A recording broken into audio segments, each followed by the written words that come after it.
Akala nyo hindi ako magla-live, ha?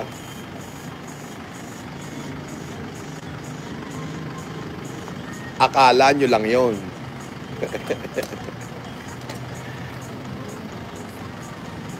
Oh, ay maraming nauulaga sa maling akala. Ba? Akalain mo nga naman tong si LTO Chief Lacanilaw marami daw ako violation, nagdadrive daw ako ng overspeeding, nasa labas daw ng subdivision yung aking hindi nag-seatbelt. Digat sinabi ko na, nakakalimutan ko pag seatbelt. Abay, di ba siya ko pa rin ang Las Piñas yun? Paglabas mo lang ng BF. Shout out, sabi ni Chas Marco. Di ba? Inamin ko na, na-revoke ko na nga yung lisensya ko Babanat ka na naman ng maraming violation at ako raw ay nagmamaneho ng overspeeding kung ano. Ba? Abay, talagang chismoso pala ito. Ikaw pala ay kung ang gagawin mong basihan, Asek Lacanilaw, kung ang gagawin mong basihan ng pagsuspindi ng lisensya ay ang mga video na mga nakalipas na panahon, ibig sabihin nun, chismis ang lakad mo. Dapat pala, ang gawin mo, tutukan mo lahat ng internet at lahat ng driver na nagla-live. Pati yung kanilang mga nakalipas na panahon na mga live, tutukan mo at i-revoke mo din ang lisensya. Diba? Yung mga nakalipas na panahon alam mo, sa pagdadrive, may seatbelt, walang seatbelt, beating the red light, iyan ay mapaparusahan kapag nahuli. Ganyan dito sa atin sa Pilipinas. Alam mo, Asek, lagyan mo ng konting substance yung pinagsasasabi mo. Lagyan mo ng konting sustansya. Parang lumalabas na yung ulo mo na mukhang roll-on, ay parang wala yata laman. Pele, nakita kita personal, sobrang pangit mo pala. Thank you. Nakita mo pala ako ng personal, sobrang pangit ko pala. Thank you. Ay, pag di ka lumapit sa akin nang hinawahan kita ng kapangitan. Dito tayo kay Chief Lacanilaw. Diba? Alam mo, dito sa Pilipinas, halos lahat gumagawa. Red light. May magbabiolate niyan. Pag nahuli, multa. Pero hindi ko pa nakita kung na-revoke ang lisensya. Pag hindi nahuli, wala. Ganun lang yon, di ba?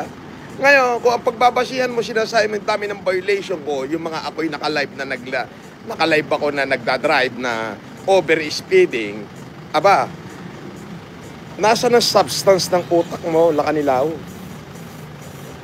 Ay di ang gawin mo palang basihan ay yung mga video o tutukan mo lahat ng driver na may mga Facebook at kalkalin mo yung kanilang mga video at pag may nakita ka ron na hindi naka-seatbelt ay dapat i-revoke mo din yung lisensya katulad ng ginawa mo sa akin. Hindi kaya ipinahihiya mo ang Administrasyong Marcos kung ganyan katalinong mag-isip?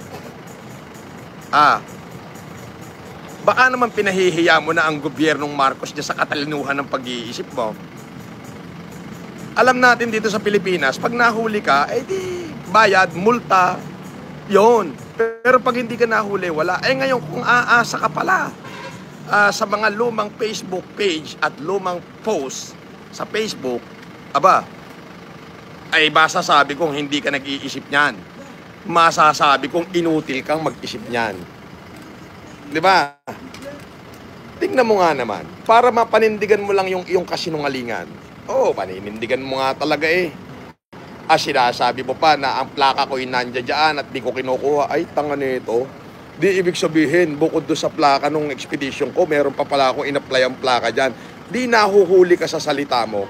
Hindi naman yung plaka ng expedition na sinasabi ko Yung plaka ng isa sasakyan ko, pati yung motor ko, na hanggang ngayon wala pa. Di ba? Ikaw sinasabi mo, yung plaka mismo ng expedition ko, sinasabi mo, na nandiyan dyan. Tanga! Hindi ko in-applyan ng plaka yan. Hindi ko yan inoplayan ng plaka. Oh, pag sinabing fake ang plaka, ibig sabihin noon ay hindi yun ang number ng plaka ko. Ngayon, kung halimbawang malabo na yung plaka ko at ako'y natatakot dahil yung isang piraso ng plaka ay medyo malabo at ako'y naglagay, sabihin na natin kulay puting plaka sa likuran, isa lang.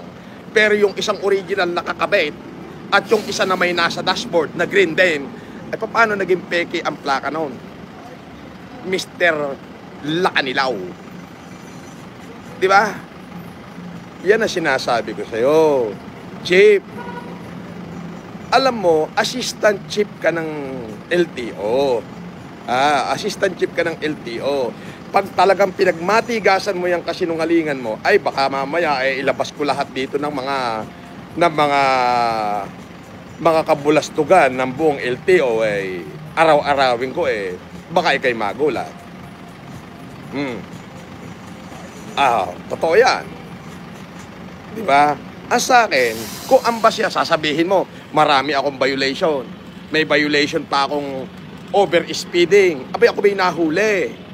Tandaan mo to, Mr. Lacanilao. Sa 20 years kong pagmamaneho, ni minsan, hindi pa ako nasangkot sa any vehicular accident.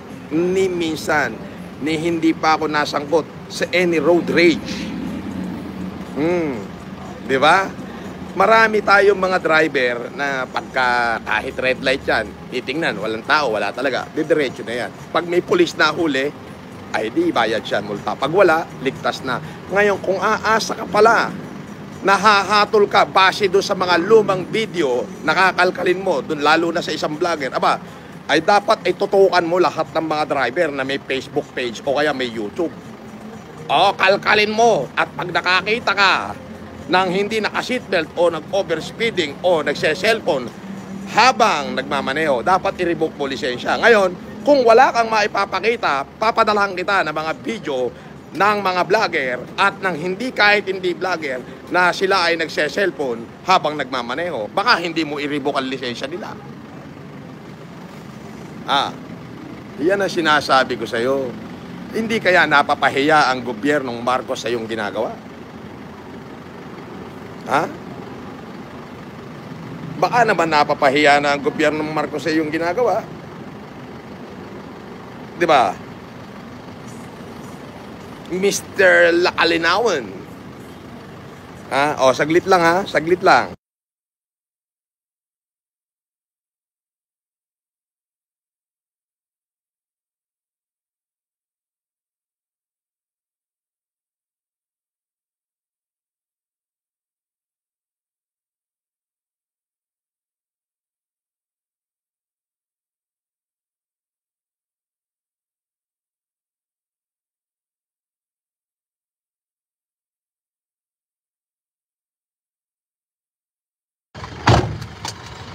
Okay, ano tayo? Lawag. Balik na tayo. Okay. Bintar na, diretso. Dito ka na dumaan sa kabila. Hindi, dumaan ka ng Lawag at may bibilin ako.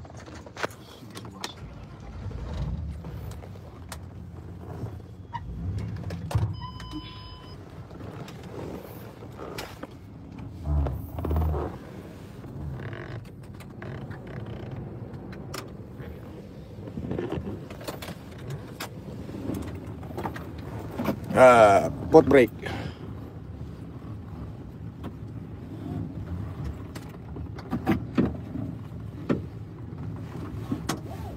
Nakapaba na? Tanggalin foot brake? Okay.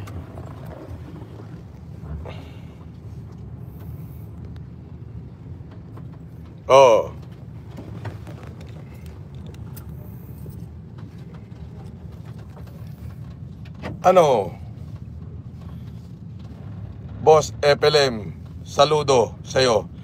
Gusto ko pagkatao mo. Nya! Gusto ko pagkatao mo. Parehas ka. Nya!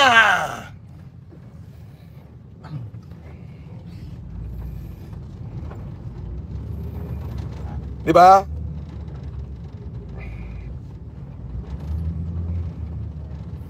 Boss, trillionaire. Wala ka na license.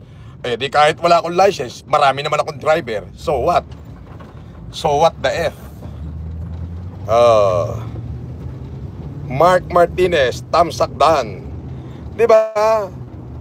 No, Mr. Lakalabo. Parang nalalabuan na tuloy ako sa'yo. Diba? Sabi mo, marami pang violation yan. At may sinabi ka pa. Sabi mo, ay alam mo, maraming bumabatikos kay PBBM nga eh. Pero hindi niya pinapansin. So hindi ko napapatulan. Pet lover ako eh. Sa amin eh, sa Batangas, ang bangaw na aso'y hinahayaan na lang. Dito, Yame. Dito, Ilocos Norte. Dagayay agkalbo nga asaw. Makarkarne, kin mapulpulutan. Mapulpugan pa'y Kudya sa Batangas, yung bangaw na aso'y hindi pinapansin, din sa amin, sa Ilocos Norte. Kung ang basihan mo, Mr. Lacanilaw, ay yung mga lumang... Kung ang basihan mo, Mr. Lacanilaw, ay yung mga lumang Facebook page, lumang post, aba, ay hindi ka dapat nag-asik. Dapat ikaw ay nag-IT ng LTO. At kalkalin mo isa-isa lahat ng driver na may Facebook, may YouTube, may TikTok. At kalkalin mong mabuti pagka meron silang vlog na walang seatbelt, o may nakita kang video na sila hindi naka-seatbelt o nagse-cellphone man lang habang nagdadrive, dapat dyan ay suspindihin mo rin, ay i-revoke mo din ang license. Ngayon, kung wala kang makalkal, bukas na bukas, gusto mo, i-flood ko dyan sa page ng LTO kung ganong karami ang mga nagmamaneho na walang seatbelt na makikita natin dyan sa social media, sa YouTube, TikTok at FB. Kung ganyan ang pag-iisip mo, Mr. Lacanilaw, at ia-apply mo sa mga Pilipino yung ganyang hatol at sintensya mo, nako, hindi kaya pinapahiya mo ang gobyernong Marcos niya? Na nag-upo sila ng isang assistant chief na dati pang ambassador, and yet ang ulo parang roll-on pero wala naman laman. Naku po, Diyos ko, baka naubos na yung utak mo sa dahig.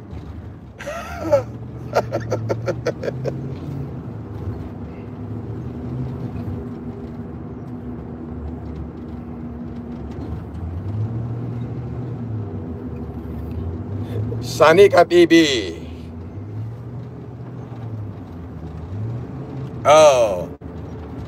Naku po, Diyos ko. Ang mga troll, nagsisuguran ng mga troll. Bakit yung mga luxury car na illegal di nila pinapansin? Buwisit na LTO yan. Tama. Diba? Ngayon, nagpa-interview ka pa sa best friend ko, kay Deo Macarma. Ay, Deo Macalma pala, best friend ko yan. Best friend. How are you, best friend? Best friend, ha? May edad ka na, huwag kang masyadong magagalit at baka ikay atakihin. Alam mo naman, best friend, malulungkot ako pagka inatake ka, ha? Huwag ka muna aatakihin. Dahil tayo mag-iinom pa at magpupulutan tayo ng aso o pinulpugan. Marami nang nakakalbong aso dito sa lansangan, dito sa may tabi simenteryo ng Gintar. Mark Martinez.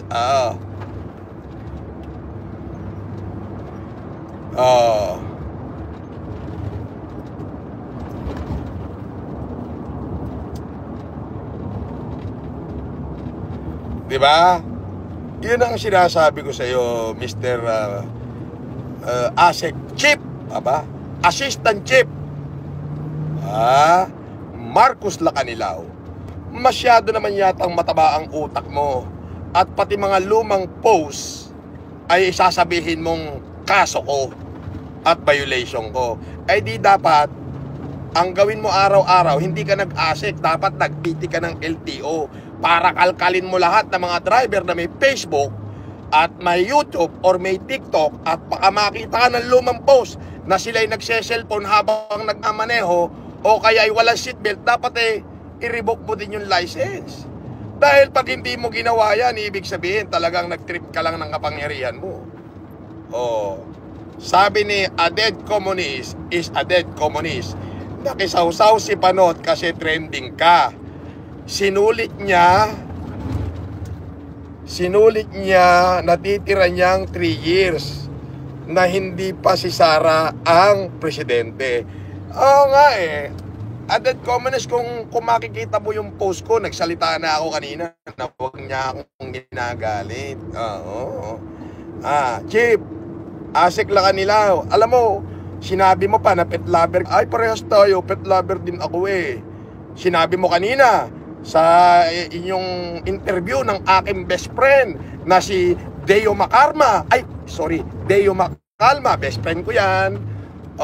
Na ikaw ay pet lover at sa inyo hindi pinapansin ang bangaw na asaw sa Batangas. Ay pues, ito'y yame, dito'y Ilocos Norte, ay padasib nga makakita ti bangaw na aso kat napulpugan.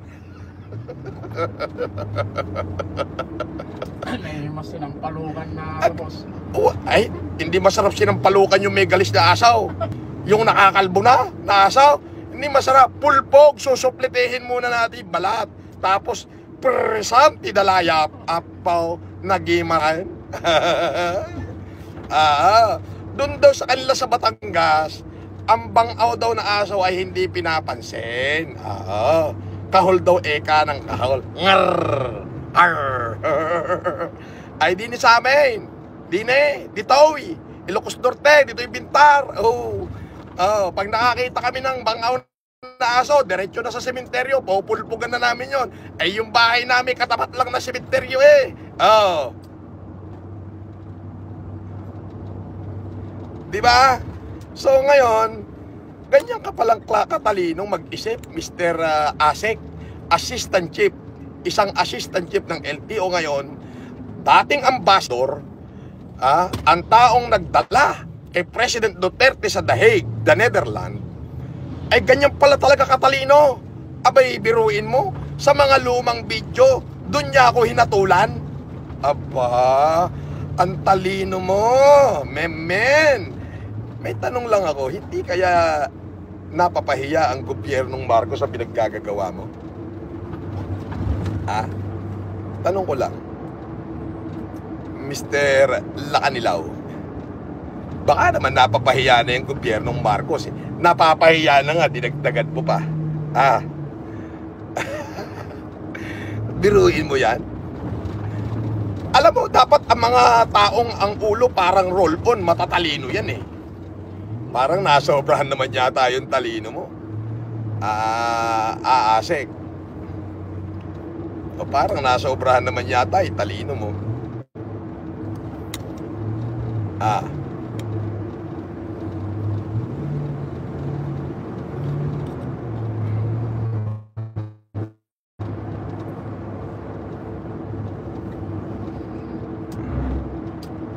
Ay, gusto ko nga'y patulan ako eh. Patulan yung mga hamong ko. Kasi ako, by fact. Diba? By fact. Abay, sinabihan pa na pet lover siya. Ako din, parehas kami. Pet lover din ako eh.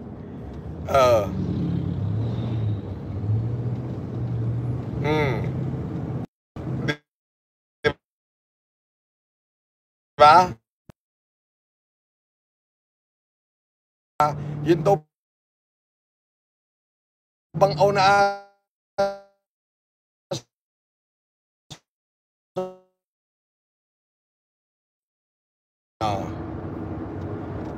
dyan muna tayo kay Lacanilaw. Huwag na kayo magdala ng kung sino-sino tao rito sa usapan.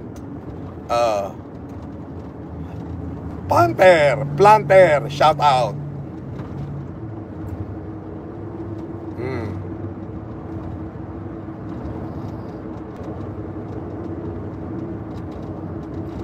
Diba? Simple. Paano naging simple? Abay, napakatalino pala. Akalain mong ako'y hinatulan niya. Marami pa raw akong violation. Doon may mga video daw akong mga nag-over-speeding. Paano mo nalamang over-speeding sa aking video? Sige nga. Hindi ba pwedeng for content? Nakita mo ba mismo na overspeeding? Na penggan ba na overspeeding? Basta pagkakaalam ko, magmula nung ako'y nagmaneho, 20 taon na, hindi pa ako na-involve sa kahit anong road rage or any vehicular accident. Hindi pa ako na-involve. Pero ikaw, lakanilaw, humahatol ka according sa mga lumang video. Dapat hindi ka nag-asik. Dapat kinuha mo IT director ng LTO. Kalkalin mo lahat ng mga lumang post ng lahat ng driver na may Facebook, may TikTok o may YouTube at tumingin ka ron na kung sino ang nag-violate, i-revoke mo dapat ang lisensya sa mga lumang video. Kasi diyan ka nagbabase sa lumang video. O na sinabi mo na ako'y over-speeding. Di ba? Paano yan?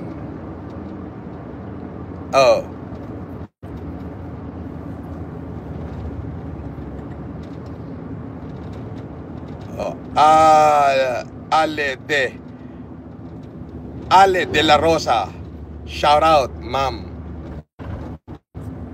Mabuhay po kayo. Nagbabase ka sa lumang video. Ba? Ay pagka hindi ka nakapagsuspindi ng mas masunod sa akin at sasabihin mong wala kang nakitang mga post na merong walang seatbelt, may nagla-live habang nagmamaneho, sige, ako magbibigay sa iyo ng mga video niyan.